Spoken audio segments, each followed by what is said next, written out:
I think one of the biggest questions I hear from all of you and anyone I talk to is houseplant care. We all love houseplants. We want beautiful green plants in our house.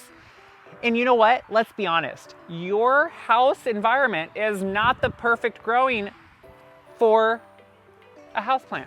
Yes, they can do okay, but obviously they thrive in their element. So they do take a little bit of care. So this is a little philodendron. I love the little leaves on it. I love how it's kind of a smaller philodendron, not like the big Salem ones. So as you can see, I've had it in here a couple years and it's really getting overgrown in this pot. It has a lot of small plants kind of coming off of it. Its leaves are starting to show a little bit signs of wear because it's probably getting too tight in there. So this is a great time in the early spring when I'm bringing all my houseplants kind of out and giving them some fresh air outside to repot this. So it's just some quick houseplant care. So I'm gonna pull it out of the pot that I keep it in. And you know what? A great way to know when your houseplant needs to be repotted, when you can easily pull it out and you see all of its roots encircling, that means it's either ready to go up at least one size pot, so it has more room to grow, or it's a good time to split it if you want to keep it in that same pot. I want to keep it in this pot because I love my antique pots. You know that. This is one of my faves. I love the green colors on them. I also have them in this leaf pattern. So just to tell you, if you find them, you can just send them right to me because I love them. I'm joking, keep them, but send them my way first. So there's a few ways to go about this. I go about it kind of ruggedly. I like a big knife. This is called a freezer knife. It's from like the 50s and 60s when frozen foods were all the rage and people would literally, I guess they would cut them frozen. I've never understood it, but it's great for outdoors because it's sharp and it cuts through anything. So I'm gonna start going into this thing and see how there's all these smaller plants coming out of one big plant. I'm gonna just cut down some of those smaller plants and into this root ball and just cut it open. You could already see that here are some separate plants. There's a big main plant in here. And so I'm gonna make another cut and try to separate that main plant so there's not quite so many little suckers coming off of it.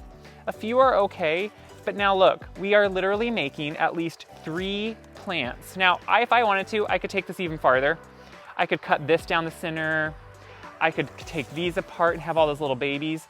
But instead, I'm gonna keep it as 3 plants, but I am gonna take off some of that extra root growth because all those roots are just a little bit too much and it's a good idea for them to flesh out some new roots.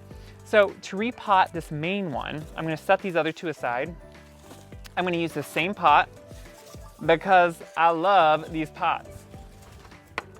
This is what my mom always did. We would save, I know, you're like, wait, that's one of your antique pots. It is, and one of my cats knocked it over. But I love the cat, so I got over it.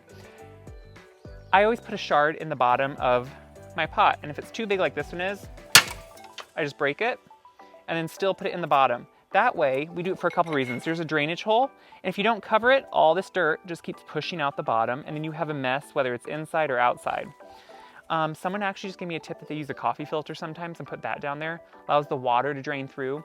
This does too, so I'm putting that in the bottom, and then I'm just gonna add some soil. I've been loving this soil, by the way. It has compost in it, which I love. I love a good, rich compost garden soil because it adds some good micronutrients.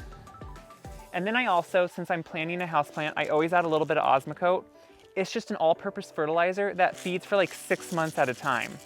So you don't have to sit and think, oh no, do I need to fertilize it? What's the fertilizing schedule? Ain't nobody got time for that. So I'm gonna stick that main one right back in there. It already looks full. It doesn't look like I actually made the plant any smaller, which is good. And then I'm gonna put the soil back around it. And as I'm doing that, I wanna make sure I don't have any air bubbles around that plant.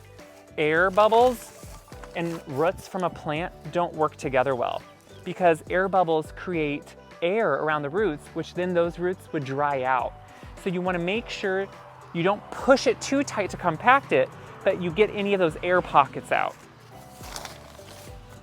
Once I have enough soil in there, I'll pot up my other 2 separately, but now this one is ready to go. So I could put it back inside. I'll probably actually put it on my patio on the table as a centerpiece because I like to give my houseplants some outdoor time. They're just like an animal, you guys. They like the elements outside. And just like that, we've created more houseplants, which is how you create a jungle, which is a problem I have, but I can't stop. So if you want to do it too, watch these, learn from them, separate your plants, and live better. If you guys have more of these videos you want to see, obviously I can talk forever. So tell me which ones you want to see and I'll try to make them for you. Love to hear your comments. I love to see how you guys share these around and tell other people the goodness of gardening and everything plants. So until next time, send me your plant questions.